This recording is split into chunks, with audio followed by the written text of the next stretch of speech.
Welcome into the Just Basketball Show for Monday, September 25th. I'm Brendon Kleen. That over there is Chris Manning. We are back for more basketball talk, NBA, WNBA, team previews. We have all of it for you. Follow us, subscribe to us. If you have not already, give us 5 stars wherever you are listening or watching. Hit subscribe on that YouTube channel, all that good stuff. Wherever you are social media-wise, we are inevitably also there as well. TikTok, Instagram, X. We have a Facebook account that I don't think we've ever posted on, so if you'd like to hit like on there, go ahead and do that.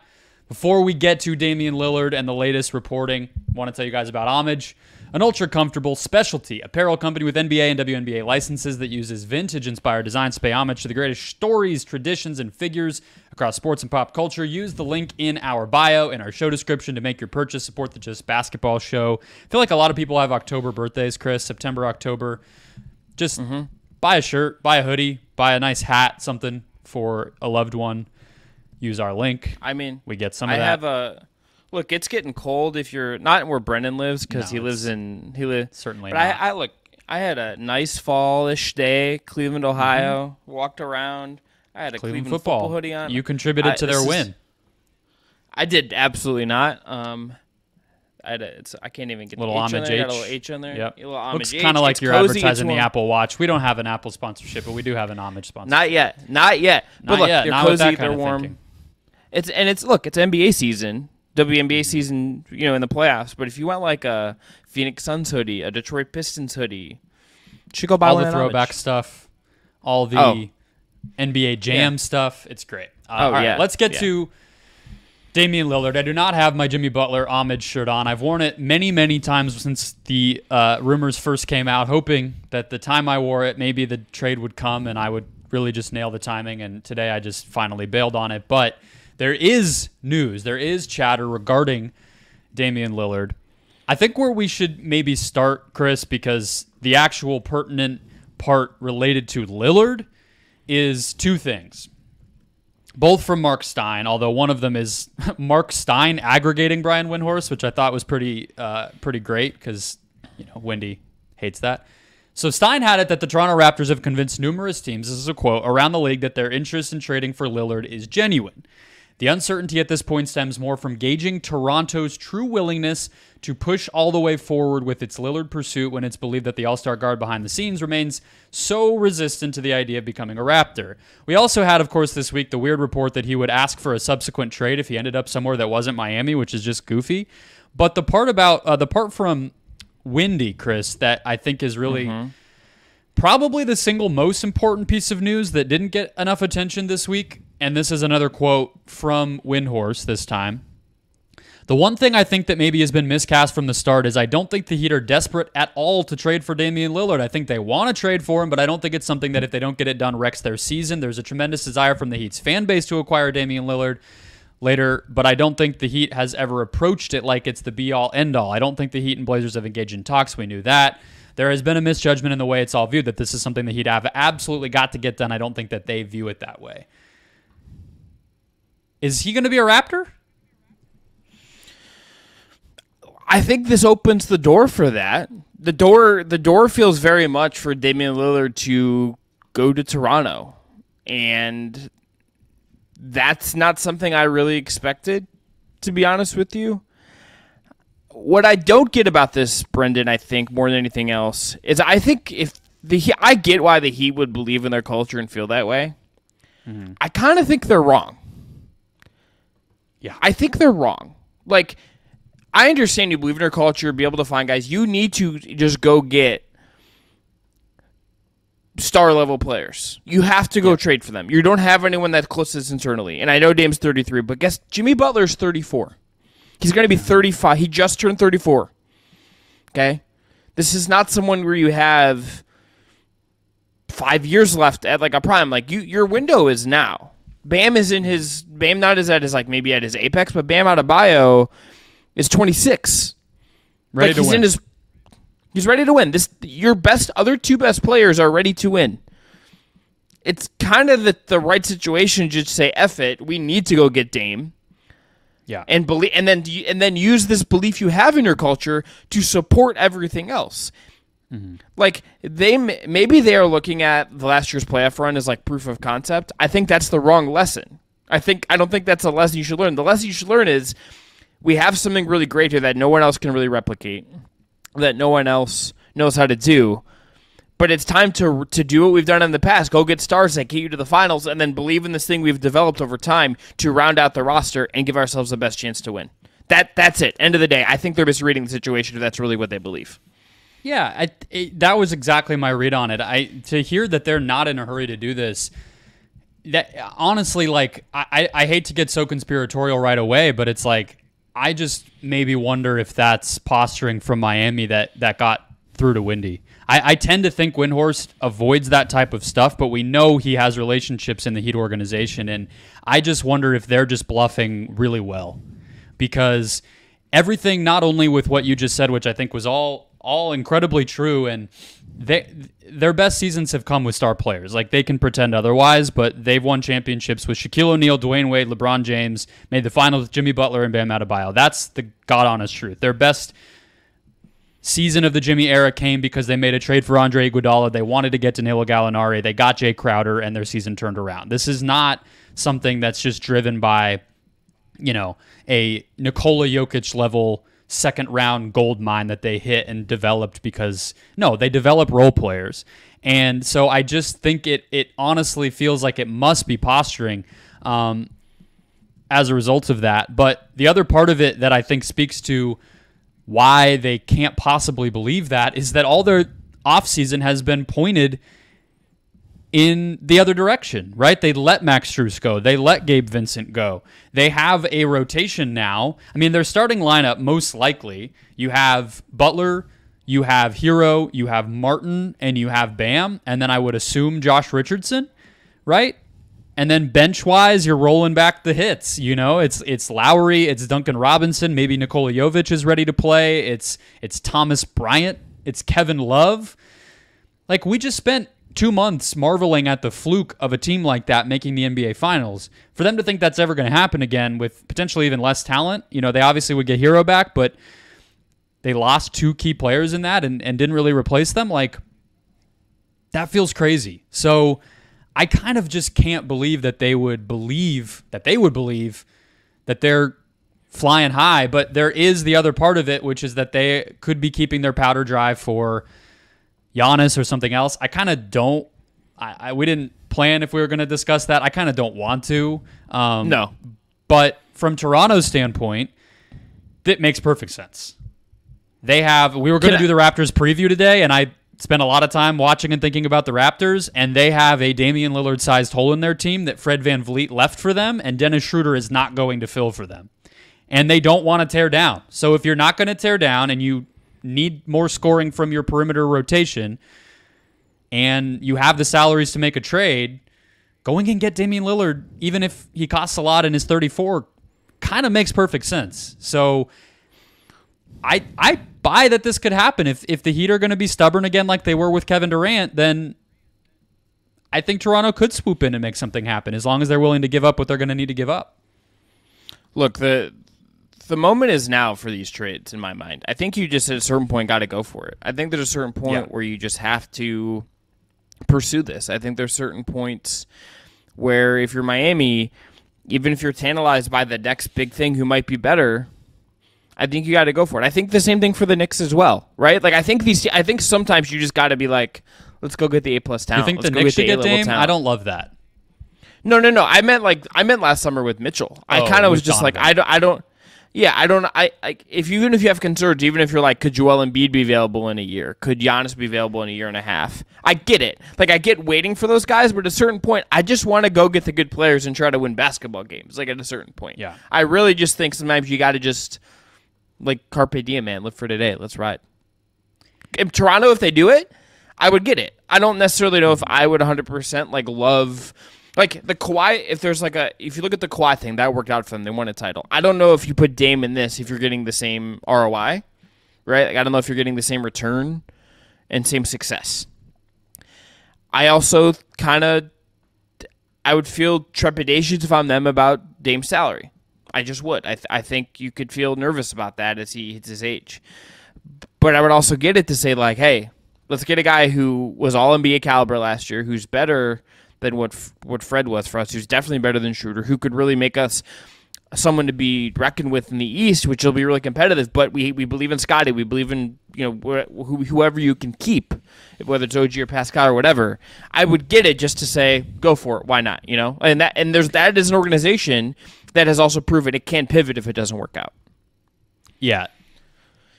The Heat can win a championship with Damian Lillard. I might even pick them to win the championship with Damian Lillard. So to your point about do what it takes to get it done, I don't understand. It would be one thing if this was the Jazz or the Thunder or the Rockets who have been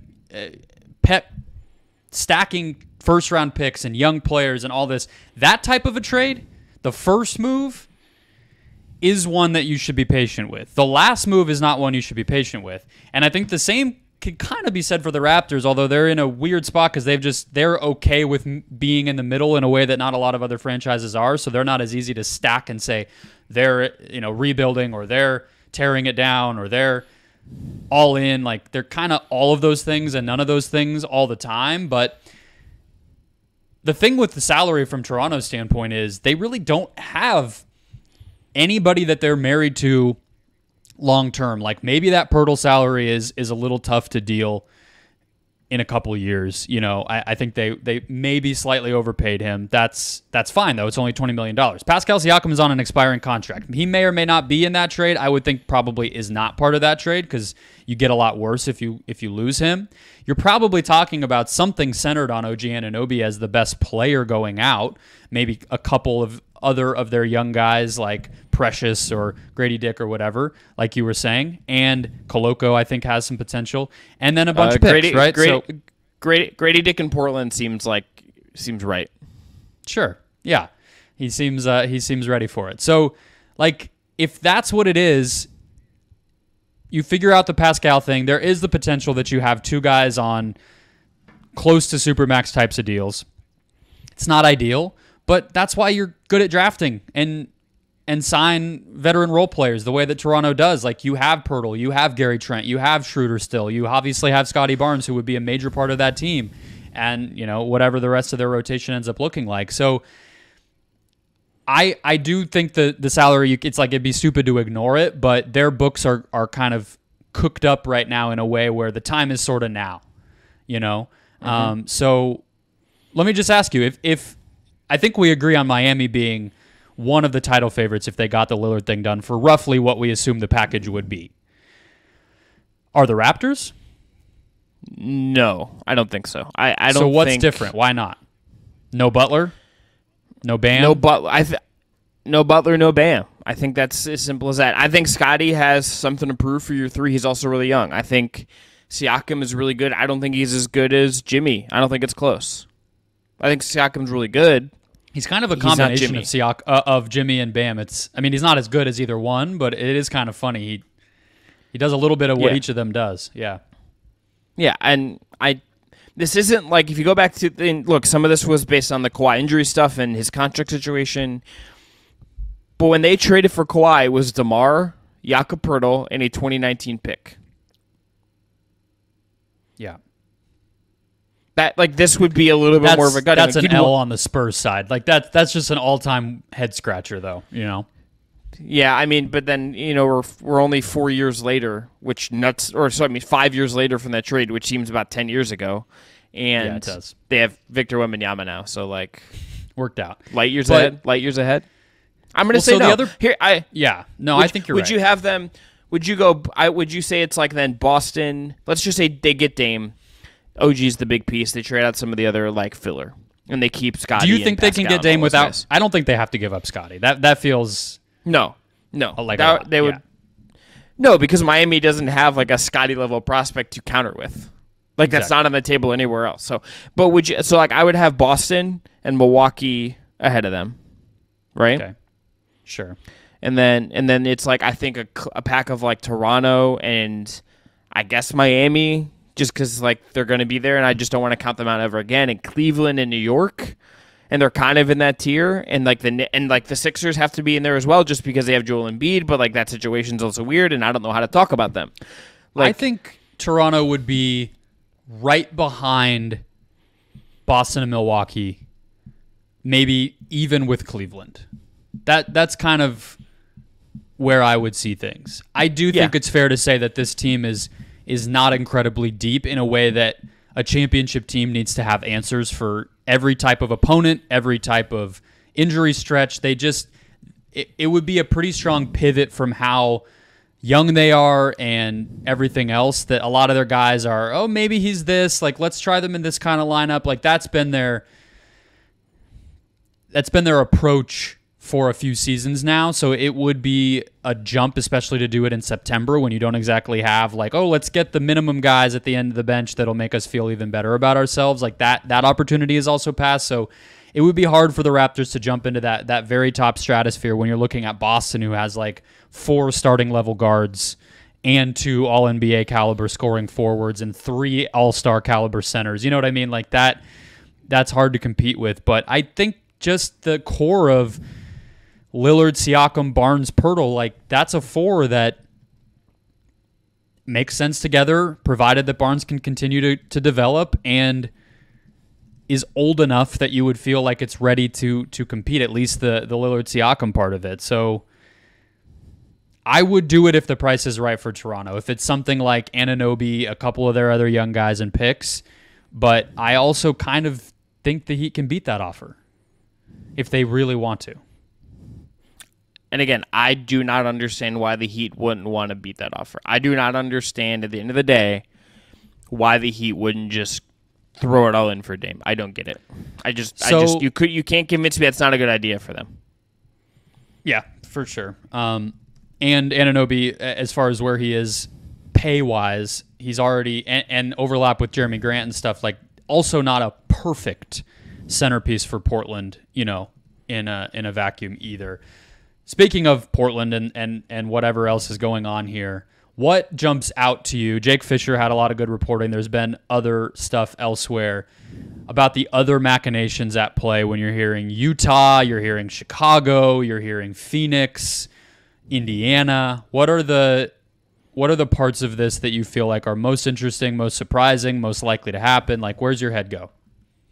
I mean, the Sun stuff is interesting just because you're in a situation where there is all this public posturing by Frank Vogel about wanting to help DeAndre Ayton turn a new leaf and mending that relationship and all of that stuff.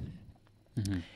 And then you're maybe just going to like jettison him. In Portland, I think I could understand, like, even if he's not worth a max, I don't think he got one. And I think like for a young team, just having that kind of center wouldn't be bad for them. I think there's like just an innings eater for them. I could understand that if they like him, and maybe the environment does him well. But where does that leave the Suns, who are a legitimate title contender? Would they really like bring in Jusuf Nurkic, as the article kind of frames, and be like, hey, we're gonna play him as a rim protector? And like, there's nothing in Jusuf Nurkic's the last like 3 seasons that would give you hope that he's able to play at championship level right now as a starting center. I would be that to me is quite interesting. And then the hero stuff, obviously. He's going to end up somewhere that isn't Portland, is what this feels like, if and when Dame ends up Miami. And Utah kind of being the leader makes some sense. I think they have other guys it would impact as well. And so, would the I guess like the Bulls interested make sense to me. The Hornets interested make a ton of sense to me either, unless Rozier's going to end up somewhere else, and I would maybe do that if I was them. The Nets' interest could make some sense. Like there are teams that I think should want Hero, but the Jazz one would make a lot of sense, and I think if they believed he could get developed for them, you think the Utah thing makes sense? I don't know what the hell the Jazz would be doing if they got here. I mean, again, it's sort of like Collins, where it's like if you have to give up a bad first and you have like 400 of those, then why not? But it's also like there is a basketball team, and you're trying to theoretically like make your young players better and develop and win and all those things at the same time. Like, value trades don't really matter when, not to be like a sports radio guy, but like that doesn't matter when they throw the ball up at center court, where it's like, well, John Collins was a great trade. It's like, okay, but so what? Tyler Hero, great value. Okay. What is he doing for your team? Okay. Yeah, no, that's fair. And they have a lot of guards. Do you want to roast me for what I texted you? When we started talking about this over text, who immediately came to mind for me? Do you want to roast me? You just have a lot of care in your heart for Colin Sexton. Let's just say that he's very important to you. Important's a strong word, but I just feel for a guy who just is going to get buried, and he didn't really do anything to get buried. It's just what happened here. That's unfortunate. And if they trade for Hero, he's just he's not going to play. If it's Clarkson, he's the fourth guard. I do like Hero in Charlotte a bit. I think that. Yeah, I do too. That does make some sense. I mean, prayers up for Steve Clifford having to coach that team up defensively with Ball, Hero, Bridges, Washington, Mark Williams as your five. It's a little dicey, but let's just close with the Sun side of this. Okay. I think Yusuf Nurkic, if you look at some of the deeper numbers, as far as contests and field goal percentage allowed at the rim and stuff like that, being 7 feet tall and playing drop coverage against the pick and roll and just planting himself as a Roy Hibbert 2023 edition for Frank Vogel, I think the theory of that is not the most crazy thing if you're getting other pieces that make sense, and the salary structure that works would be that they're most likely, if this version of the deal went down, they're getting TJ McConnell and Caleb Martin. And those guys, great, that fills some holes that the Suns have. But it just thins them out and makes them less versatile in a way that I would be really worried about. It's not even a Jokic thing, but you just look around, even in 2023, you have to have size. And to just kind of punt on that would feel very strange, even if we know they don't care to keep Ayton around anymore and they don't want to invest so much at the center spot and yada, yada, yada. It's all right, well, it's September. So your options are limited at this point, and do you really want to roll in, like you said, to a season with Yusuf Nurkic being a starting anything for you, just given his history, lack of athleticism, and everything else, injury-wise? That's just adding another question mark that I think is not necessary. But they clearly feel like Ayton is a huge question mark in and of himself, so maybe there's not a great option, and they're just trying to pick the better one. It's just there's so much at stake. Just so much at stake. And as you know, you've covered it really well on Locked On Suns. So I don't need to hammer this. Well, I mean, what would you do? Would you make if the trade is from the Phoenix standpoint? If the trade is they send out Ayton and they get Martin, McConnell, and Nurkic, would you do that? I would probably do it just because I think Martin and McConnell is such a boon to your wing, and your wing and guard rooms in a way that I think would be really useful. And I think McConnell in particular would be an awesome fit for them and provide a real need for them. But I would also be calling every veteran minimum center I could and being do you want to live in Phoenix? And there's nobody left if you really look at it. Plus their roster is weird at the end where they already kind of gave some of those to Bol and they have Chimezi Metu is on their team, and it's in a weird spot. I'm curious to see what they do there. I think either way is a risk keeping Ayton. It's not like we just pretend that's check Biyombo's still. I mean, Biyombo's still a free agent, no? He is, but he didn't even play against is Denver. Okay, but if you're gonna get a minimum guy and your options, here's some of the names that are on Spot Rack: Bismack Biyombo, Blake Griffin, Kaminsky, Willie Hernan-Gomez, and that's the one I like the most. Yeah, that's probably the good one. Gorgie Jiang, Dwayne Dayton Dedman, Myers Leonard, and Willie Cauley-Stein. Yeah, Biyombo and Hernan-Gomez are probably the only two playable ones in there, and I would probably lean Hernan-Gomez. But I mean, that speaks to that's rough. You're talking about a championship team, and I'm saying Willie Hernan-Gomez's name. That's a weird spot to be in. All right, any last thoughts on this whole saga? It feels like it'll wrap up relatively soon. Here's the last thing. Yes or no, does this get done before we get media days, which is in a week? That's the other part of this that I think is hanging over this. Okay, I agree. I think because also training camp starts the next day, right? So It just doesn't. It does not benefit anybody, but particularly the Blazers, to have this hanging over their franchise when training camp starts. Yeah, no, not at all. All right, on to the WNBA playoffs. We had 2 game ones on Sunday. We'll answer a key question about each one, I think, is the best way to do this. They were both relatively lopsided games. The Connecticut Sun, the lower seed, went on the road and beat the New York Liberty in front of a pretty great Barclays Center crowd, despite the ugly game, 78-63. My question on this one, Chris, is just how does this change your expectations for the series? And obviously, as a result of that, the Liberty's path to what we both predicted heading into this whole thing would be a championship for New York. I think it should give you some concern. I think they looked tired in a way that was a little bit odd. You know, we were texting about this. You said Stewie's looked tired for weeks, and she was 7-25, 0 of 8 from 3, and played 37 minutes. That's a concern. I think absolutely you could see the gas tank being a little troublesome for them. I mean, but, you know, at the same time, if you look at just how this game broke down from their best player, Sabrina was 4-14 from the field, didn't make a single 2-point attempt. You kind of expect that to get better for game 2. You know, Laney was 1-9, 0-3 from 3. Expect that to get better. Stewie just didn't make a 3. You kind of just not expect that to happen again either. There's like stuff you just expect to get figured out, but certainly concerning. I mean, the Sun came out, won the first quarter, lost the second, did not look good in the second. The Liberty's best quarter was by far the second, and then the Sun kind of blew this open in the third, had a 13-point advantage in the third, and they didn't even get, you know, A-plus games, I think, from Dwana Bonner or Alyssa Thomas or anyone really. Like, this is not a team that got great performances either. So if you're the Sun, I think you should feel pretty darn good about what you had there. And if you're the Liberty, I would definitely be a little bit more concerned than I was coming into game 1.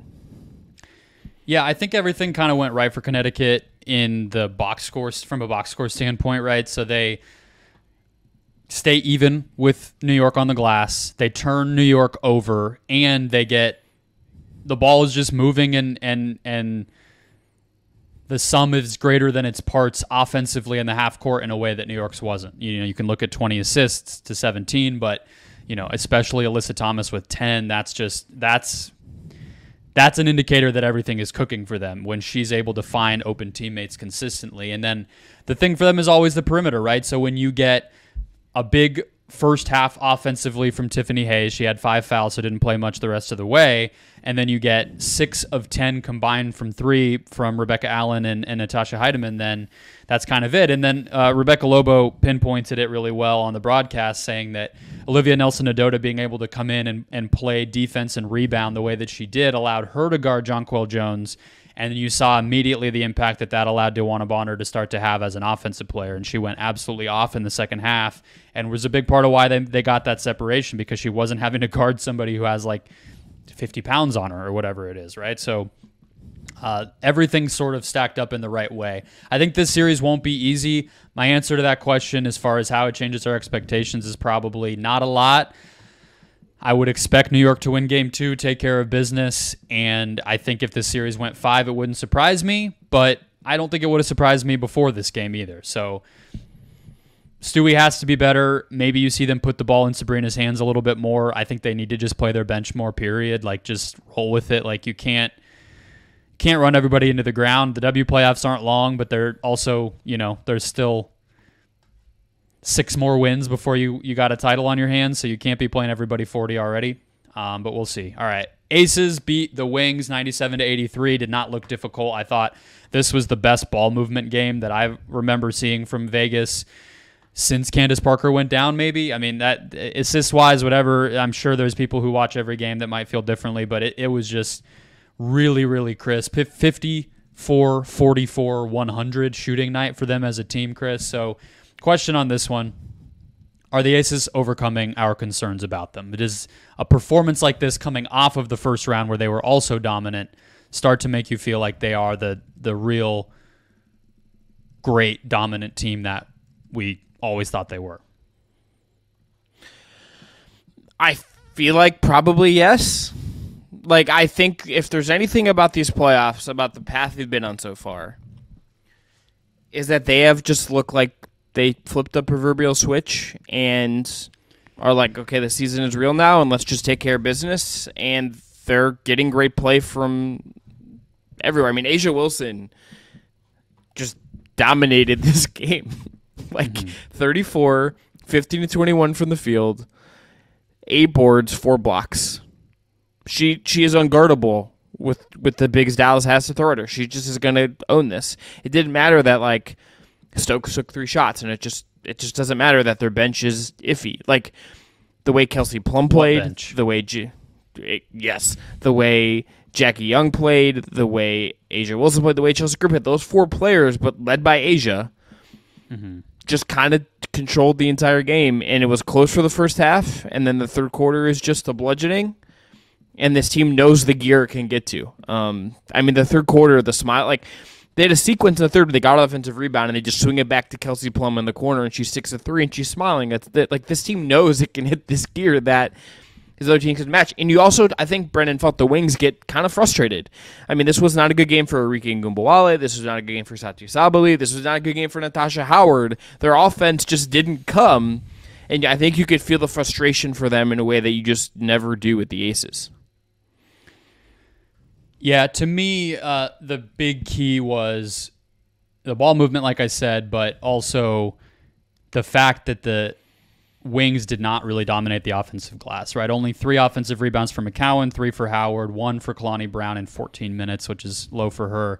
And then on the other side, you saw Stokes and A'ja both really make their presence felt inside on the glass as well as just defensively in a way that negated what Dallas's obvious main advantage is. And of course, when they have their best 2 scorers, Sabali and Agumbawale, go 9 of 28, you're just not going to win. So I think that Dallas will be better, but I think the fact that the Aces were able to throw their first punch like this and not have to be kind of confronted with oh yeah, Dallas does all this stuff well and they're a good matchup for us and whatever, let's bounce back. That level, I mean, the confidence, like you said about Plum, I think that's the part where it's they might not be as afraid of how they looked by the end of the season as we all were, and that can be ethereal and not matter. But I think in this case, losing Candace Parker, I'm sure, is a little bit of a shock to the psyche. So to get over that and just prove to yourself that you can win, I do think that can go a long way. So I would agree with you. I think it's heading in the right direction. So this is going to be an interesting semifinals, an interesting finals as the teams in kind of opposite directions yet again flipping at the top. Let's go on to the Chicago Bulls, our season preview. For one of the more bleak teams, as we texted about, I think multiple times while we were doing our prep here, and then again right before we hit record, this is up there with Washington or down there with Washington as just going to be a rough watch to a degree and not a lot of great optimism for the future. My most important player to start us off is Zach LaVine.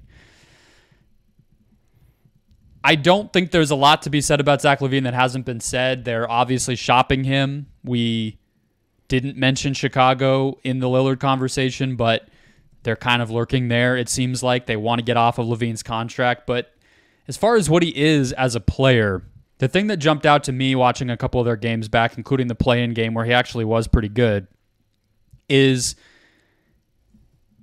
he really still feels like he's best as a finisher. And I don't mean finisher at the rim. I mean a play finisher.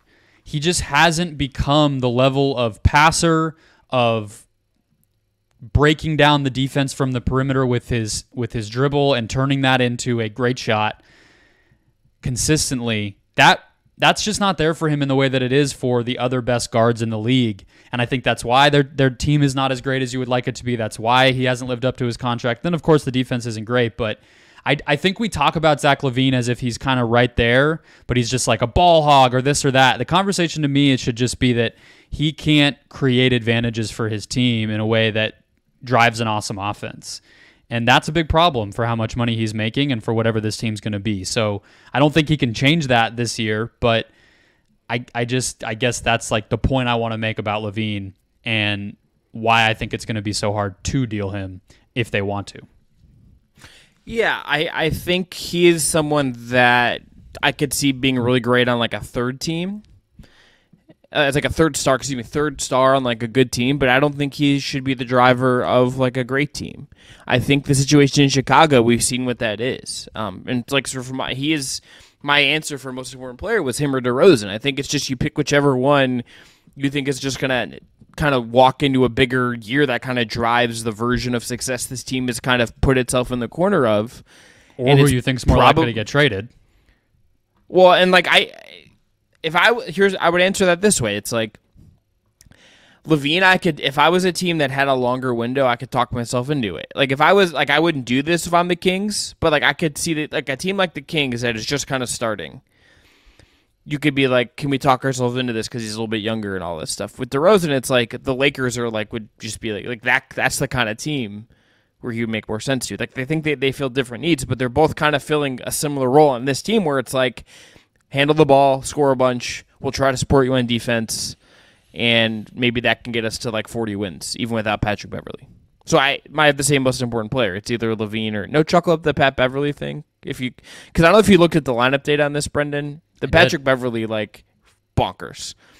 He was great last year. I actually, like, he made a whole fuss because he likes to do that about not being brought back. But low-key, don't think he has a point. Like, the small lineups with him and Caruso, and then the Bulls fans call them the mid-3. I don't know if you've ever seen that, which is just elite. But the small lineups with Caruso, Beverley, and the mid-3 were really good.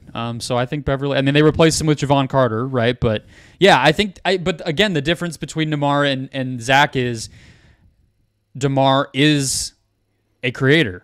It's mostly for himself. I mean, he's improved as a passer, but it's mostly for himself, but he can stand at the elbow and create a shot you feel good about. Zach LaVine, it's like, often if he's getting to the basket, which he did improve his rim frequency this past year, but a lot of the times that's coming off of he's attacking a broken defense. He's doing it off of a spot up. He's doing it in transition. He's doing it off of the handoff, whereas DeMar, it's like he can do it. So which of them has higher trade value to you? We have DeMar making $29 million on an expiring contract versus LaVine making 40 this year, 43 next year, 46, and then 49.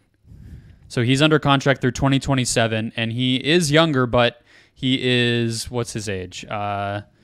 Great. Cleaning the glasses, cutting off. 29 years old. You think it's LaVine? I do not think it's LaVine. I think LaVine is as close to untradeable as you could possibly get right now. Injury history, peaked as a player, cannot play defense. Yeah, I think he might be up there as far as the most untradeable contract in the NBA. Not that I think DeMar has a ton of trade value either, but it's like 1 year. Yeah, you're probably right. Yeah, I think you're right. Boy, I guess it's the Lakers, but what reason do they really have to do that? Sure. Yeah. Brendan, here's the thing that I think is just a universal rule of the NBA. Sometimes you will think a team doesn't need to go in on their ball handler and score type, and then they'll be like, but yeah, we do. And they do it. He will be on another team before the end of that contract. Like, LaVine will be moved. Like, I'm not saying untradeable is always goofy. It just means you have to attach something to him. Right? I mean, Bradley Beal got traded. A pick. Yeah, exactly, right? Usually you have to give up a pick or something crazy has to happen. Nobody's literally untradeable, but yeah, it's rough. But you had LaVine as well, so I hate to move the conversation to trade so quickly, but like with Lonzo Ball hurt and everything, it's like what else is there? Yeah, I agree. All right, player we're talking about by the end of the season. I have Patrick Williams, and I'm actually kind of excited to talk about him. I think he is a bright spot for this team, and because he is so young, I do still buy some of the potential here. I know that he's been relatively disappointing. He probably got overdrafted. I think Chicago's eyes got a little bit bigger, than they should have with this guy pre-draft coming out of Florida State. But that said, his role has just fluctuated a ton. I think if you can just use Patrick Williams as a more athletic version of like a Jay Crowder, Dorian Finney-Smith, Marcus Morris, like these defense-first fours who can shoot enough and he is more athletic and bigger than most of those guys, like that's a valuable starting caliber player in the NBA, and he's, again, still 22. So they've used him at center more lately.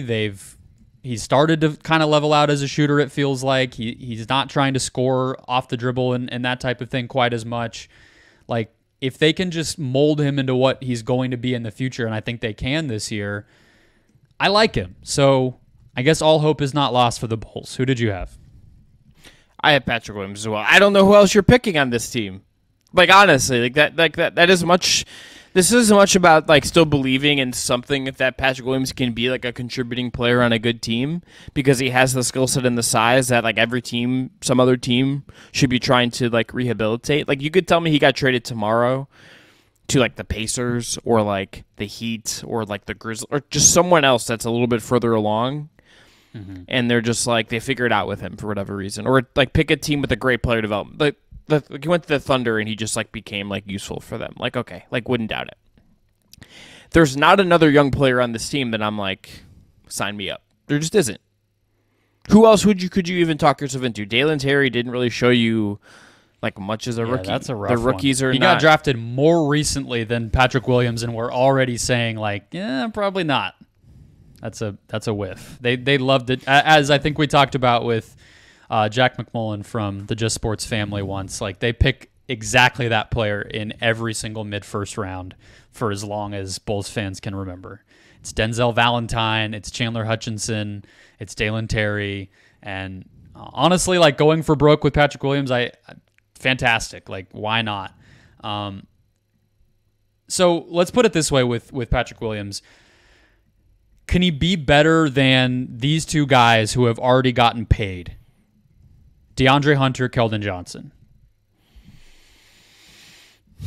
Could he have a better career on a winning team than those guys in the long run? Does he have a gold medal? No. Nor a national championship, which DeAndre has. He's just in Charlottesville. Nice town. I get why college basketball players maybe go there. It's a cool place. I'm going to say yes, but like, would I be confident in that? No. Like, Keldon Johnson has like his limits, but he's at least like, we kind of at least more know what he is, and there's been a little bit more production. And DeAndre has a little bit more volatile. Yeah, that's the one thing Keldon has done. Yeah. Scored. And yeah, and with DeAndre, there's, I think, like, certainly maybe more intrigue and upside, but it's been a little bit more volatile and up and down. We're going to talk with, he's going to come up as a teaser when we talk to Brad Rowland for Wednesday's show about the Atlanta Hawks. He's going to come up in that conversation. I am guaranteeing that. So I would say yes, but I wouldn't feel confident in that. I wouldn't feel confident in making that bet. Would you take him, or would you take like Jalen Johnson? Patrick Williams or Jalen Johnson? Yeah. Probably Patrick Williams, because I think he started playing like he needed to be a good spot-up shooter sooner, maybe. Mm-hmm. You know? Like, whereas Jalen Johnson, it's like, I still don't know if he's at the point in his career where he's morphing into what he's going to be as the best version of himself, and I guess that's why the optimism is there for me with Patrick Williams in a way that I picked Hunter and Keldon specifically, one, because they've already gotten paid and their contracts are an interesting blueprint, especially as Williams heads into extension talks right now, but also because those guys, what's holding them back is they hunt for their shot too much, both of them, Keldon and DeAndre. So I kind of like, you know, it's not to say Patrick Williams doesn't do that, but I like the version of him that, as I compared the Crowder, the Finney-Smith, the Marcus Moore, there's a ton of examples you can point to. It's like, if he just is that, but like a touch more athletic, and that's a good player. So whereas those guys, it's like, can you please get out of the mid-range and stop taking pull-up jumpers? Like, please, you know? So, but you mentioned the Pacers. I had the question in my notes, what happens if Patrick Williams is the move for Indiana over, we know they pursued DeAndre Hunter. They obviously ended up getting Obi Toppin. Like, take Patrick Williams out of Chicago, I think we maybe feel even more excited if he's next to a point guard like Halliburton and has a center like Turner. Like, So that's part of my intrigue as well, is like you said, maybe he gets traded. I just think the potential is there, I guess, at the end of the day, in a way that some of these other guys, I don't think it is. I mean, he is 22 years old. Mm-hmm. He literally is like, he just turned 22. Yeah. This isn't like this is. He's played 3 NBA seasons and he just turned 22. Yeah. That's why you draft somebody like that, right? And there is probably something to be said if we talk to teams about it, if we talk to organizations about it, like if they were to answer about this, it'd just be like, look, like, is there something sometimes challenging and troublesome when you draft someone that young? Like, is there like development being missed when like they aren't coming to you at 20? You know, when you get them so young, is there something that like can be harder about this and less linear, and then you're making financial decisions in it, so it feels a little bit different than it might have 10 years ago? I think there's something to the idea that like drafting someone as young as he was when he came into the league, as high as he did, there just are going to be warts. And this was a COVID draft. I mean, I think there's something to be said that like you come into the draft when he did, the year he did, that's not exact. That wasn't the easiest time in the world to be like a normal rookie. Yeah, I mean, that draft class, and that just, I think the bigger issue is that he was a late riser out of absolutely nowhere and went from like maybe he'll go in the lottery to like, okay, like hopefully you turn into a star because your draft status indicates you kind of have to for it to be worth it. You know, like going fourth overall was not in the cards for him when the pandemic hit, for instance. And then by October, when the draft happens, all of a sudden it is. Yeah, I think more of the season should be about him, but I also know that like they have DeMar DeRozan and Zach LaVine for now. They just paid Nikola Vucevic, so they're not going to just turn this whole thing into a development crusade. They have Alex Caruso, they have Javon Carter, they have Torrey Craig. Like, this team wants to win, so maybe that helps him, like I said, solidify a role, but it is still going to be a little tough for him to kind of know and fit in and everything else with so many vets around. Let's go on to best lineup. Last year, their best high-volume lineup was, again, as I said a second ago, Beverly, Caruso, LaVine, DeRozan, Vucevic. Who do you got for them this year? For this, I went Caruso, LaVine, DeRozan, Williams, and Vooch. Okay. You know, I like, what else are you supposed to do here? It's like, give me the guard who can defend, put the 2 guys that you're banking on to score, put Pat Williams in there to be your kind of wing defender, and then Vooch can space and do Vooch stuff, and there you go. That's the recipe. And the versions of this team that work are going to have 2 or 3 of these guys on the floor at all times. Like, they're going to be very dependent on these 5 guys being competent and healthy all year. Yeah, I know we argued about Vucevic plenty when the contract came out. I think he's underrated. I think he's a perfectly serviceable starting center. I think he's getting paid what he should. I think defensively, like, I tend to judge this stuff. It's like, okay, is he a great postseason defender? Probably no. Is he more of an 82 game than a 16 game? Yes. But if he's been part of a top 10 defense in a way that's not super fluky, and he's so versatile on offense, like, the guy plays like a wing on offense. He's on the perimeter. He's behind the 3-point line at all times. He's driving to get his layups.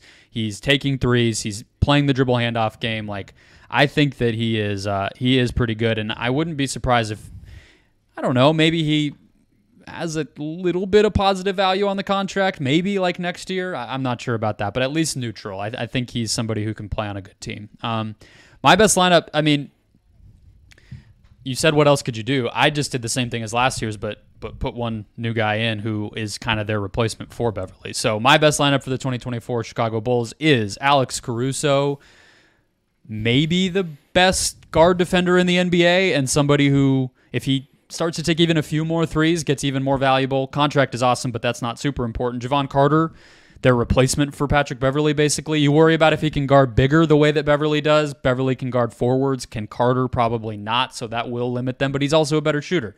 Zach LaVine, DeMar DeRozan, they have to be out there. That is where their offense is going to come from. Ceiling's probably pretty low, but we know what they are. They've driven good teams in the past. Nikola Vucevic, very underrated player. I think he can move the ball. I think he can be an anchor of a serviceable defense at 7 feet tall and play smart on both ends. innings eater, but good. As much as like they made the play-in and stuff, like that is pretty grim still, Chris, I think. Like, even if we're both trying to make our little optimistic cases about the 5-man units we've selected, it's also just like, okay, well, we know what the ceiling is.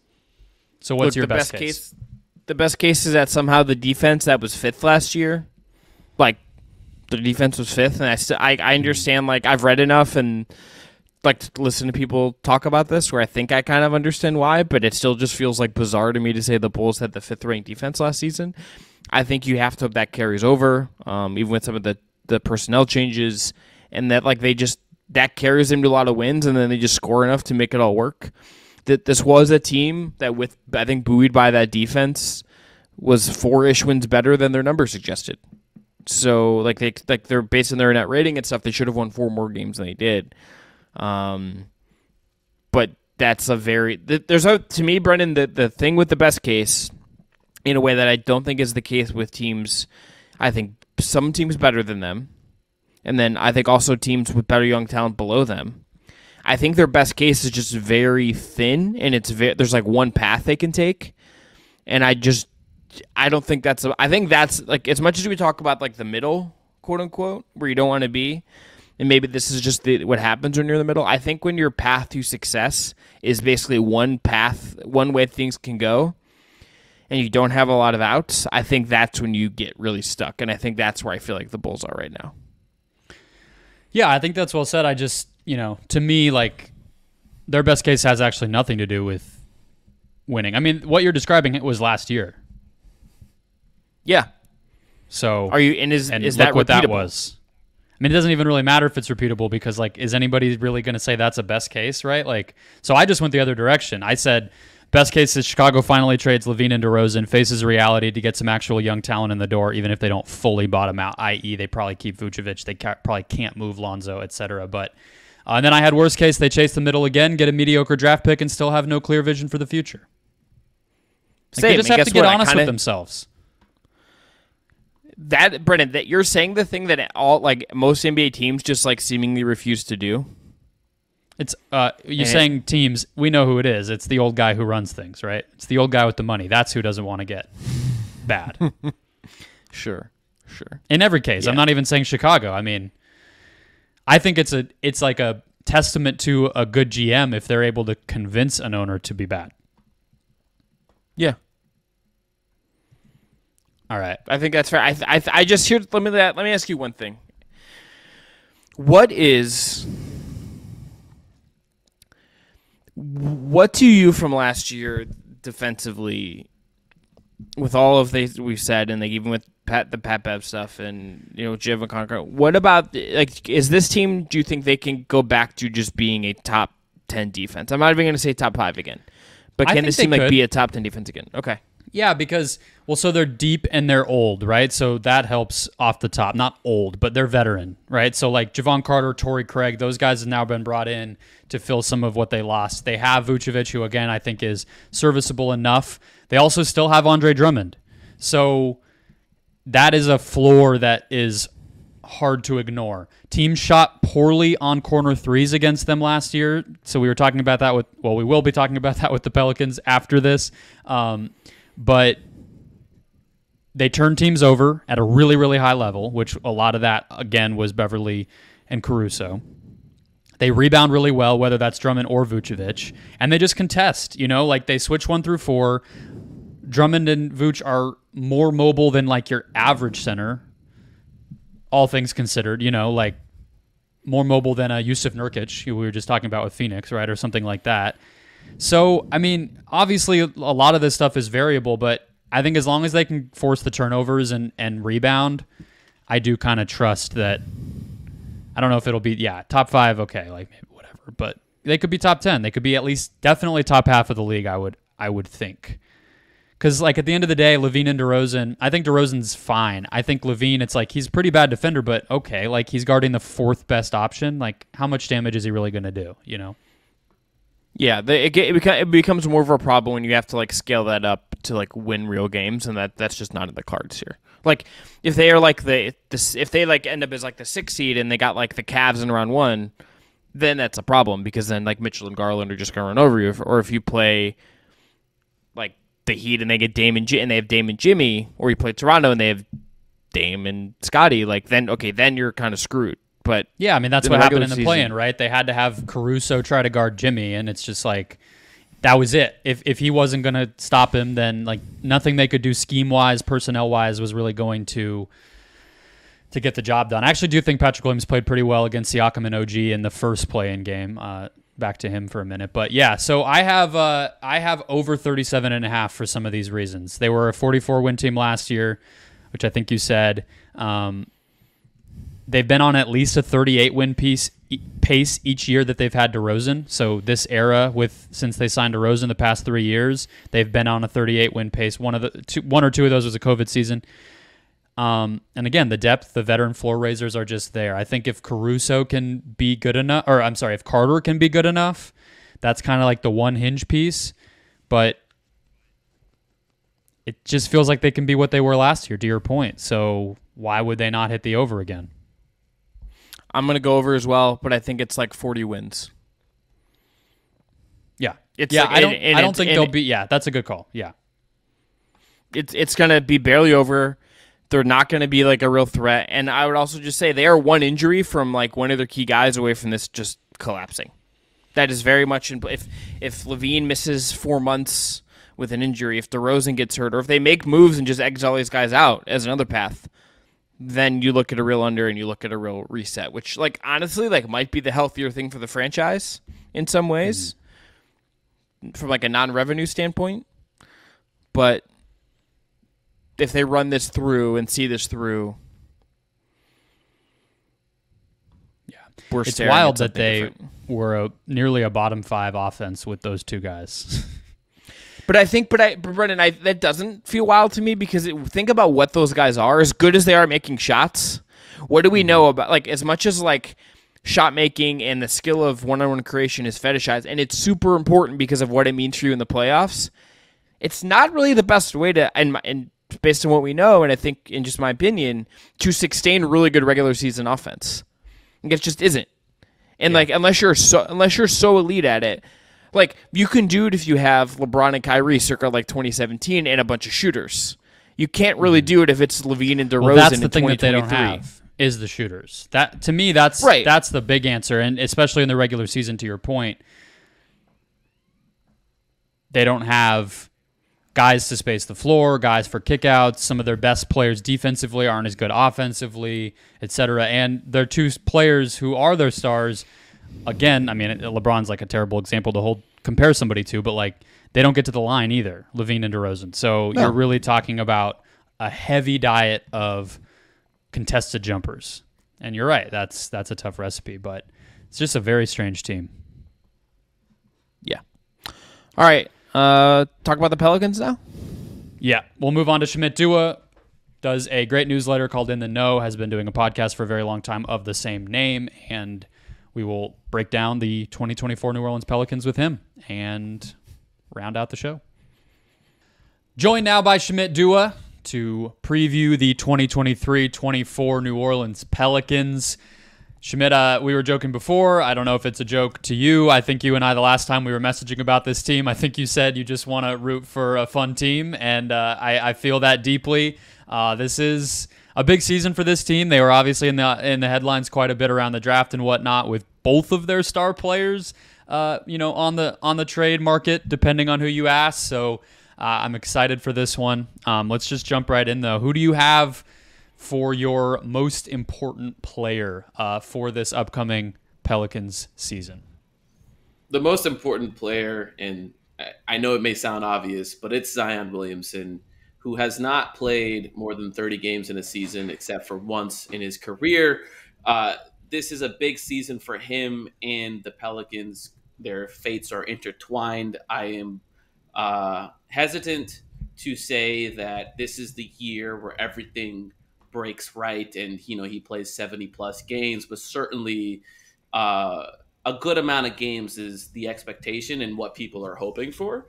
And the thing with Zion is when he's healthy, he's able to lift the team to heights that no other player on the team can bring them to. I know December standings aren't really all that important, but he had them winning at a good clip. They were very briefly, they touched the sun a little bit when they were the first seed in the West, and then it all came crashing down when he got hurt. They just did not look the same, didn't have the same identity. I don't think if he plays 75 games, I don't think they're like the shoe in one seed or anything, but I think they're not a play-in team, right? Which is important, and they're likely a home court team, in my opinion, which is important for a small market here to host playoff games, to have playoff games, to generate that revenue. But also, I think like a lot of jobs are on the line depending on how successful the Pelican season is, and he's going to be the single biggest driver of wins. And if this is another season where they end up in the lottery and he's not healthy, I do think this is where they part ways with their current crop of stars. I'm not sure who they decide to keep or which direction they would want to go, but I would be shocked if they were to run it back with Brandon Ingram and Zion Williamson and CJ McCollum to do it all again the next year and still have leadership intact. I feel like if this is a disappointing season, you might see a changing in who runs the show for the Pelicans.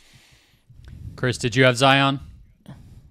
I actually had Herb Jones. No, I had Zion. Like it has to be Zion, right? Like this is all respect to Herb Jones, who I love, but Zion is the thing that can take the Pelicans from being like this team that has a lot of interesting pieces, but pieces we're unsure about and how high they can get, to a guy that could literally change the franchise and like help them.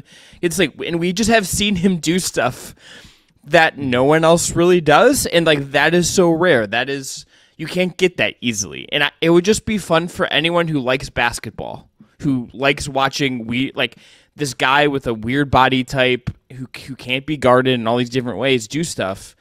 I just want to see that. And if he's hurt again, not only does it I think affect the chances of like being a top 4 seed or whatever, but it just also is going to take so much just energy out of the sails of what this team could be. And I don't want that for Pelicans fans. I don't want that for that organization. But it feels more on the table now just based on how far we are in Zion's career. It's not like that far in his career, but it's far enough now where it's like kind of got to be healthy. It's kind of put up or shut up time with Zion's health. Yeah, I think you mentioned, Schmidt, that that they touched the sun, and I think that they literally touched the Suns, and he 360 dunked his way into really announcing himself in this team back then. And there was those 2 games in a week, and it was kind of the peak of their season, I would say. I mean, maybe because I felt it so deeply. And then Devin Booker got hurt shortly thereafter, so it was an inflection point in my corner of the world too. But just thinking back to that portion of the year, I rewatched a game when both Zion and Ingram played, which obviously has, we haven't said Ingram's name a ton yet, is rare. Those guys haven't played enough together yet, and that's part of the complication of all this. But what I remember feeling around that time was that the passing and playing off of his teammates was really like kind of the step that he had taken forward from the last time we saw him, and some of the stats back that up. But it's such a small sample that I know it can be hard to kind of pinpoint growth and ups and downs. But what would you say, even not from one year to the next, but maybe just from like rookie Zion to now, have been like the improvements we have seen, and what do you think needs to be the next step beyond that? Surprisingly, I think the biggest step forward he's taken is defense. I think he used to be a straight up liability on the court. Part of it due to his conditioning, part of it just being a young player figuring out the NBA game style and speed. And I think before he got hurt this past season, he was trending towards being not only a positive defensive player, but an impactful defensive player. One who all the on-off stats, first of all, take them for what they are, but they were actually in his favor, and I think that's saying something. Is if you can put out not just a competent defense, the Pelicans were an elite defense while he was out there. So I'm not trying to argue that he was the driver of that elite defense. He was certainly a passenger and a participant. But the fact that you can have a unit out there where you're like, okay, I might score 120 points per possession, but I'm also giving up 120 points per possession, and that wasn't the concern with him, I thought would not have happened, when you previously saw him or even his rookie year. So I think that was his big step forward. And the other thing is, like, he took a step forward in becoming more of the defensive event generator that you saw at Duke, who just had the highlight blocks, had the crazy steals, and just would, find a way to force a turnover or force a change in possession. And that's where I saw an improvement. And I think it largely correlates with his conditioning. When he's in shape to play on both sides of the court, he's a person who likes to play with a high motor, but if you're just not in shape, no matter how much you want to play with a high motor, you're not going to be able to. You're going to find yourself jogging. You're going to find yourself taking plays off. You're going to find yourself sitting in the corner on offense for multiple possessions in a row. And that aspect, I think, greatly improved. And he's also one of those players that plays himself into shape as the season goes on. And so, like, you were seeing that in December, he was not the guy that he was in early October. When he got hurt in January, he was not the guy that he was in the first few games in November. And so, like, you were like, okay, this is trending upwards. It's cascading towards something. And unfortunately, that something was injury.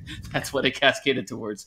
So I think that's where he took his biggest step up. I would like to see him improve from a rebounding perspective. He's not the greatest defensive rebounder. I think he's an amazing offensive rebounder. But again, some of it's where he's being coached to leak out in transition because he is an extremely dominant force and to put pressure on the rim in that sense. I think if you like go back and watch the Clippers where they had Blake Griffin and Chris Paul and DeAndre Jordan, one of the things those teams, and courtesy of Alvin Gentry, I'm to believe he was the assistant coach under Doc, then kind of like implemented some of this early transition stuff where, off of free throws or off of like missed baskets, like Blake would already be down there deep in the paint, sealing off whoever was there. And then like, you just got to feed him the ball, and 1v1 versus Blake in the restricted areas probably going to favor Blake, right? And and Zion is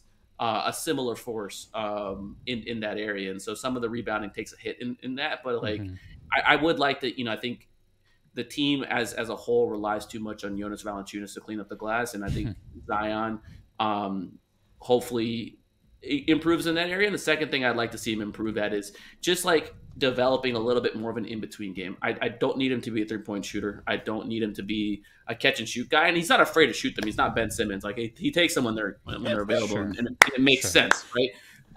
But like, I think what would really help him is instead of I'm going to get to the rim every single time and go through 3 or 4 defenders, can I stop and pop and rise and do a little floater, right? Can you? It's still in the paint, right? You're still like 8 to 10 feet away, but that'll, I think, like improve his longevity. Just it's less wear and tear. But secondly, like I think those are important counters to have, especially in the playoffs. Is like someone's playing deep drop or someone's giving you that space, and he's very good at taking that space. But if you can just kind of go over the defense, and put some stuff up, which he started to experiment with. He took like a few like turnaround jumpers and stuff as the season went on, but I want that to become more incorporated.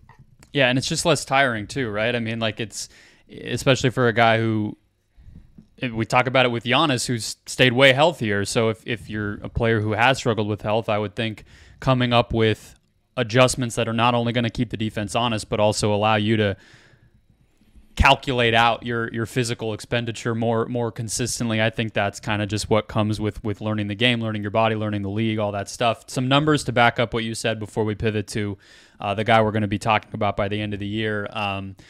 The team forced almost 2% turnovers on almost 2% more of the possessions when Zion was on the court last year. His mid-range frequency of all shapes and sizes went up 5 percentage points last year, and his rim percentage frequency came down a little bit, and then everything, passes, turnovers, and assists all went up, which was what I was pointing out as well. So the guy is kind of an offense unto himself, but that doesn't mean that at 23 there's not some places to go. I think even if the defense has gotten better, I think we'd all like to see him become an even more of a difference maker, make good on some of the promise we saw at Duke as well. But yeah, this guy is obviously the most important player on this team. But let's pivot to some of the less talked about players, maybe who we might end up talking about. Chris, who do you have as the New Orleans player we'll be talking about by the end of the year? So my initial thought was to go Trey Murphy, but the injury to me, I think, just kind of I wanted to move to someone else. I think we still could talk about him. It's not like he's necessarily going to be out the whole year, but I went Dyson Daniels. I really went going back and watching some of his film, in particular on defense. Very intrigued. He is was willing as a very young rookie to play defense, challenge defense, to step up in that way. I think Very was aware of what he was and what he isn't, and I think that's a really good sign for someone that young to be kind of aware of what he's kind of going through. The challenge is the offense. I mean, you can go look at his numbers anywhere, counting stats, advanced numbers, whatever, and the offense is tricky. I mean, cleaning the glass, if you look at his three-point accuracy, 31%, 35% for the corners, 29% on non-corners. Those are numbers that are brutal if you're going to be a wing that's going to stick in the league. But I believe in the framework. I believe in the size. I'm really fascinated by Dyson Daniels, and I want to see him, grow out of playing 57 games last year, under 20 minutes a game, and let's see if that role can get boosted. Let me ask you about this. If you had to bet on one of him or Herb Jones to be a more competent offensive player in 2 years, who would you bet who has a better chance of figuring it out? Man, that is a tough question. I think last year at draft time, I would have said no question Dyson. I was pretty big on Dyson coming into the draft. Herb has improved a ton on offense. Specifically, I think he's just very aware, like you said about Dyson, of what he is and what he isn't. And as a cutter, as a slasher, as a transition guy, as a finisher, Herb knows where he can slot it. The problem with Herb Jones is that good teams force guys like Herb to increase their usage on offense. And when guys like Herb are increasing their usage on offense, it means directly Zion or BI or Trey or someone else is decreasing their usage. That usage is coming from somewhere, right? There's a set number of possessions. And so I'm not confident that Herb's someone that can eat up a bunch of offensive possessions come playoffs where hey, we're going to deploy the Tony Allen approach on you and either you do something or you don't, but Zion's not beating us or Brandon's not beating us, you're going to beat us. And that's a prospect that scares me. But I think you could say Dyson is kind of worse off in the regard that he's a lower usage player than Herb, and he doesn't necessarily have the same, I guess, cutting acumen yet, or even in transition. He's definitely not the finisher that Herb is. And Herb's just better at the free throw line, which is huge. And I think Dyson's a little bit afraid to get to the line at the moment because he's not the greatest there. Certainly something that he puts in a lot of work in.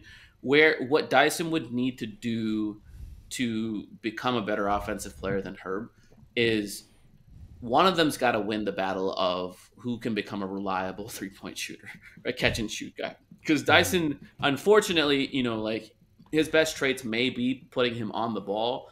He's just never going to be a better on-ball option than Brandon Ingram or CJ McCollum or Zion Williamson, not in the short term, right? It's just, that's something for developmentally, you feed him possessions, you empower him to make decisions, and, hopefully the returns pay off down the road, but you're never going to get the ball to him in clutch and be you're the guy, make big plays. But he's got to play. I think his ability to play the connector role is the fact that he's an elite rebounder for his position. And I think his shot mechanics are actually very, very, very good. The problem is he's just got to get the shot volume. He can't be a guy that takes 3 field goals attempts a game because that guy does not exist and teams will not guard him. And you'll just be a massive, massive sink on offense. But because of his other skills, he has a pathway to be a much better offensive player than Herb. But it's all going to depend on his level of aggression on offense and which one of those two can sort of become the superior three-point shooter. Because if they're both going to be bad three-point shooters, Herb's going to be the better offensive player. He's just a better finisher and more aggressive at the rim.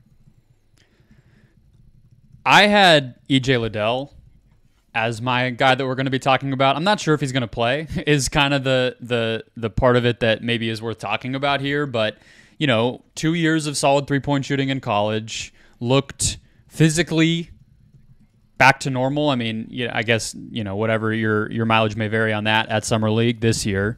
And to me, just feels like the kind of player that we've already seen succeed on this team with the types of lineups that they put out there. Guys like Najee Marshall, even Larry Nance. Like, there's just a vision for what Liddell can do, and ideally, be a little bit more of an offensive weapon as a scorer than those guys. But I just think on a team that it pretty much has to be Dyson or him. As far as what you're looking for somebody to potentially break out. I think Trey Murphy's already gotten talked about personally, so maybe the mainstream NBA fan is going to really know his name, but I think he's proven himself already. So what do you think, Schmidt? Is this guy going to get time this year? Is he somebody that, by March we get pretty intrigued by, or is it still a year away? He has a more difficult pathway than Dyson to break into the rotation. But this is a team that severely lacks big man depth. And outside of JV, their big men are known to get hurt and miss time. So they like to close with Larry Nance at the 5 for most of their games. And that's the look they like to deploy. And EJ kind of fits that Larry Nance mold where it's like, okay, you're a tweener big. You can play make a little, you can connect a little, you can kind of offer some weak side rim protection. You can do Larry Nance-ish things, right? Larry might be a better athlete. I think EJ's a better scorer, a better offensive threat. So if and when Larry misses time, I'm certain they're going to try to incorporate EJ in for bursts, right? You give him 2-3 minute stretches. You want to play him with your best players. You don't want to put him with you don't want to put him with an all bench lineup. You don't want him out there with no shooting and no creation and all of that. But you put him out there with Zion and CJ and BI, and you're like, okay, you're focusing on 2 or 3 things. You're really not trying to extend your role into something you're not. Just focus on those 2 or 3 goals and try to be good. Then maybe he can start working his way into the rotation. I think that's the way he has to crack it. The other thing is, again, we talked about rebounding. None of these guys that I've named are rebounders. So if he can prove day one that he's going to be the guy that attacks the defensive glass and can terminate possessions that way, then he's going to get minutes because this team needs rebounding.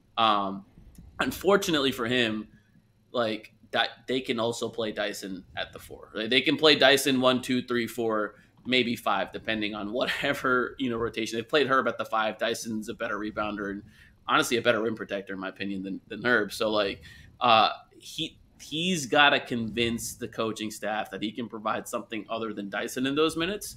And yeah, that's going to be his pathway. So I'm optimistic. I think he is a solid shooter, and that is probably what's going to get him on the court. Who did you have for the guy we're going to be talking about? I think it has to be Brandon Ingram. Surprisingly, again, it might be an obvious. Is he not already we know what this guy is? Is this isn't he already kind of Brandon Ingram is Brandon Ingram? I don't feel like there is unless he's gonna. Are you saying can he get to a top 15 level? Is that kind of where we're wondering where this is headed? Is that your optimism there? So the reason he's got to be the person you're talking about, there's a few things going on here. First of all, he's going to be extension eligible, and he's going to potentially have the Supermax on the line depending on his performance this season. So he's got that riding for him. If he qualifies for an All-NBA team, there's that. 2, like with Zion, kind of his future and the Pelicans' future, they're intertwined. If he has a bad season, you think of the deals that they have allegedly turned down or potentially turned down or whatever the case may be to keep Brandon Ingram. They believe in this guy. Had an opportunity to get Scoot Henderson, not moving Brandon Ingram for him, right? Had an opportunity to throw your name in the KD sweepstakes back in the day, before the Suns got him, not putting Brandon Ingram in that deal. Damian Lillard, not putting Brandon Ingram in that deal. So, there's a number of pathways that they could have gone down, both from a legitimate star standpoint and a resetting your clock and betting on somebody else standpoint, that they have actively chosen not to pursue because they believe in him that much. And typically when teams believe in guys that much, they're going to hand him whatever money he wants. He's going to be eligible for the 30% max. Is he going to be eligible for 35? I don't know. However, the thing with Brandon Ingram is he's been inconsistent. He's been injured almost as much as Zion, although not quite as much as Zion. But he misses almost 30 games a year, right? And that's tough to build around when your other guys also missing that much time. So if this is one of those years where he's not taking that step towards, like he may not get all NBA, but if he's not at least entering himself in that conversation, then they have to seriously decide how they want to approach the summer where he is extension eligible. Do you want to hand him that 5-year contract, pay him, $240 million or whatever that number is going to be? I don't know what that number is going to be, and decide, hey, like, we're a team that hasn't won at a high level, but we're going to continue to invest in a guy that also hasn't won at a high level. You look at his career.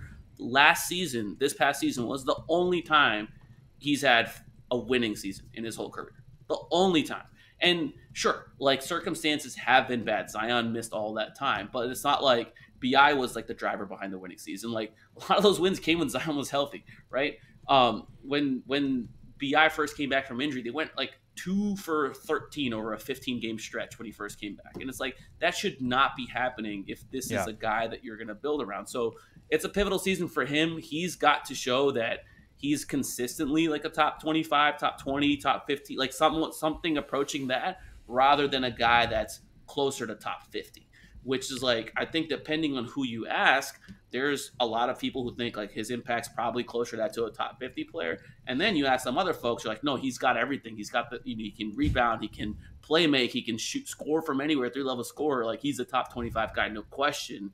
And so, like, I think there is a question if he's a top 25 guy, and this is a year for him to solidify that he is. And if he's not, then they have to move in a different direction. Yeah, those are the contracts that screw teams.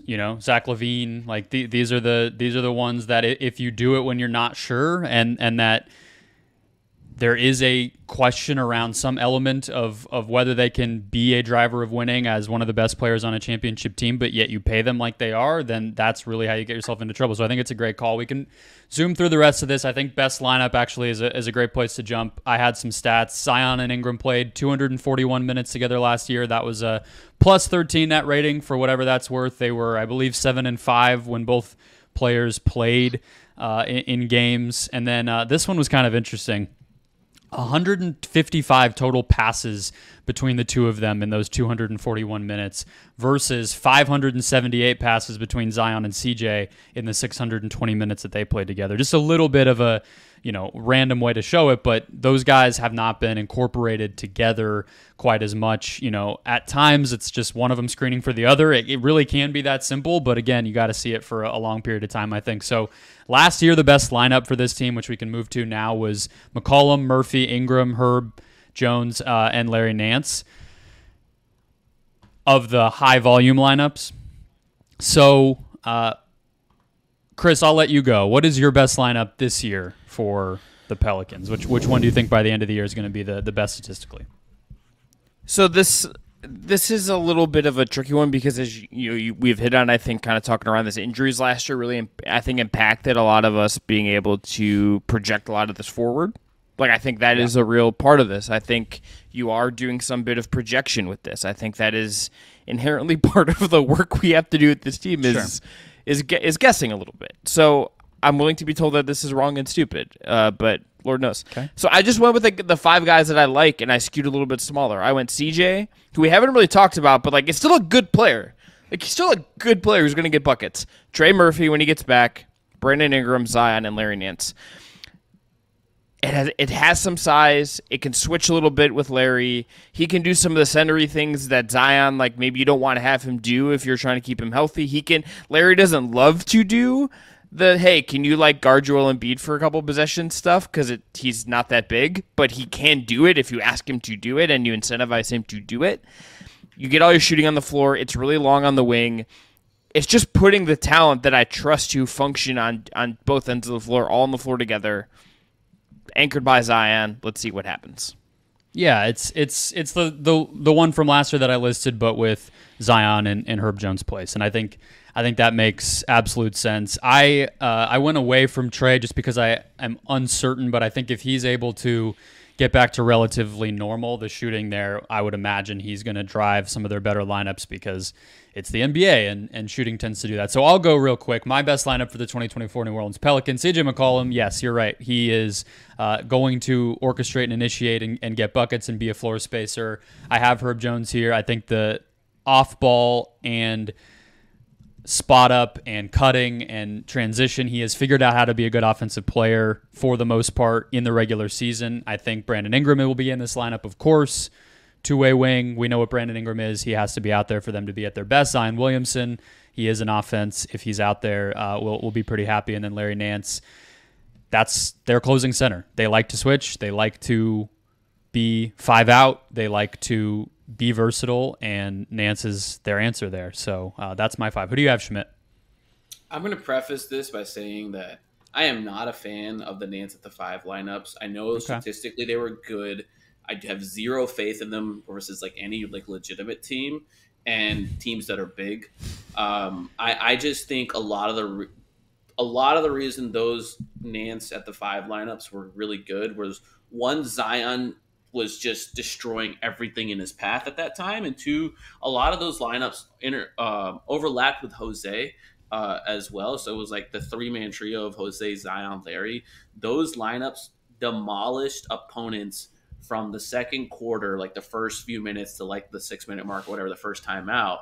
In those minutes, they would just destroy teams, just absolutely destroy teams. And I think the bulk of the net rating was built in those minutes. And I think like in the fourth quarter versus bad teams, similarly, like the Zion and Larry, like they're built to beat bad teams. Second you run into like Memphis, second you run into Milwaukee, they got their butts kicked by the Jazz multiple times. They got their butts kicked by the Magic, who weren't a good team because they couldn't match with the size. I think Larry at the 5's like, in my opinion, a gimmick, and a gimmick that works well against bad teams. So what's your 5? Knowing that that's a gimmick and knowing that that's how they want to play, I think statistically their best 5 lineup from the beginning is probably just going to be the one they used last year, which is CJ, Brandon Ingram, Herb Jones, Larry Nance, and Zion. So 2 non-shooters, a Zion and then CJ and Brandon. They're just, for whatever reason, that's going to be a very good lineup because not for whatever reason, for the reasons I stated above. Like, they're going to beat a lot of bad teams by a very big margin, and the games they're going to lose is going to be a small margin, and so like the net ratings are going to be insane. The lineups that I really, really want to see are I want to see like an all shooting lineup with Zion. So give me CJ, Brandon Ingram, Trey, Zion, and literally anybody else who can shoot.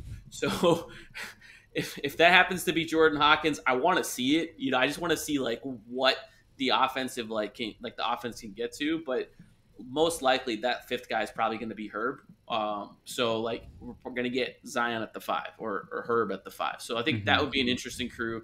I want to see a Zion and JV based lineup that has shooters. So CJ, Trey, Brandon, Zion, JV. I could see that one being statistically good too. I mean, all of this is assuming health, right? But like that one does feel like you could get there because it cleans up some of the rebounding and size and interior stuff. That's the big thing is like, can you do the opposite gimmick where you're generating possessions by hitting the glass, the offensive glass? You're generating possessions. Well, you're not generating them, but like you're maintaining possession efficiency by getting to the line a million times because you're spaced out and you got 2 bruisers, inside. You're not giving up possession efficiency on the other end because Larry can't rebound the ball, or like Herb can't rebound the ball. Like, that's something I want to see them play around with more is like, hey, get your 2 big bruisers and put shooters around them and see if you can get creative with it. I am rooting for the lineup. I'm rooting for that I hope materializes is Dyson, Trey, BI, Zion, and Herb. That's the lineup I'm rooting for is like, instead of Larry, try it with Dyson. You have more of a playmaker and just sprint, just play in transition the whole time. Like see what happens. But we'll see. What I really want is for them to get some sort of a big man that can shoot. Like if Larry could shoot threes, I would love that. but you just give up so much in the math game with him not rebounding well and him just really not being an offensive threat in any sense. So like typically the advantages of going small are we're going to space you out. We're going to get up a lot of threes, and that's going to be our trade-off for not rebounding the ball, right? That's how we're going to balance it out. And because we shoot a lot of threes, we're probably going to get to the rim a lot too. Mm-hmm. Well, you lose that with Larry because what they do is they just put their big man on Larry and plant him in the paint. You're like, all right, cool. Larry's not going to take those threes, so you're not getting to the rim a lot. Well, Zion's going to get to the rim no matter what, but like you're losing that. You're losing the three-point volume. You're losing the rebounding math. So the only thing you're gaining out of it is their ability to switch 1 through 5, which they were very, very good at in generating turnovers. So like that's kind of how they did it, and then they relied on Zion being the most like efficient offensive machine that this franchise has ever seen. Like, all right, you just go get us points, and it's like cool. Sure. Like he will create opportunities, which is why I think it's a gimmick. It's like he's gonna do that in my opinion, regardless of who's on the court. So like let's try to find a better fit there.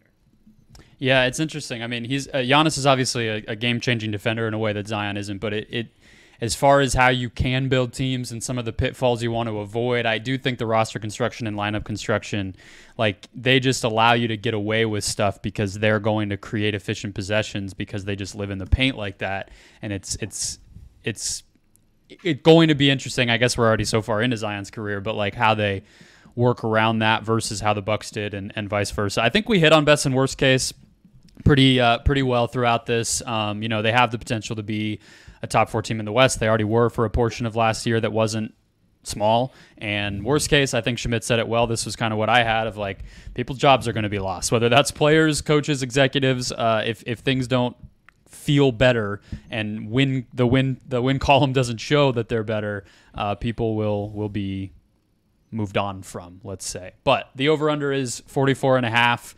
I had the under. Feel bad saying that, but here's the case. I mean, they were a 46 win team statistically last season with only 73 combined games from Ingram and Zion. Like, that's the starting point. But I also think the depth feels a little more shaky with Graham and Richardson gone. The depth is just younger. I guess I don't want to say shaky, but the vets are gone, and then Alvarado and Murphy dealing with injuries. We didn't bring this up. They don't run, which you mentioned a little bit, Schmidt, so I would like to see them do that more. They also got a little lucky defensively last season.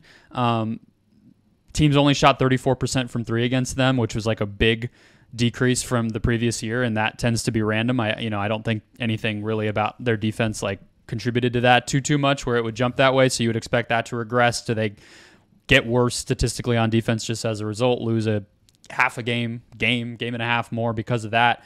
And then on the flip side, it's like, okay, but last year could have also just been a worst case scenario health-wise. So it's one I would not bet, but I had the under. What did you have, Chris? I just went over. I'm in my optimistic era. Just give me. I'm gonna just give me 60 games of Zion, healthier of Ingram. Daniels maybe take a step forward. They're just healthier, and like even with the Trey Murphy injury hanging over them, I'm just gonna will into the universe a slightly more normal, less chaotic season for this team, and bet on the town a little bit and hope for good things in the world. And let's get to like 48 wins. Right, I'm not confident in that though. I love the smiling and the, just the spring meadow, waterfalls, all the good vibes are coming in. What do you got, Schmidt? Yeah, and I'm going to put on Phoebe Bridgers after this and cry. So, like, who am I to say, Brendan? Yeah, it's balance. That's all. Yeah. Look, my advice for people, who might want to gamble on the Pelicans, as someone who's covered them for a very long time, do not ever put your money on this team. You will regret it. Fair.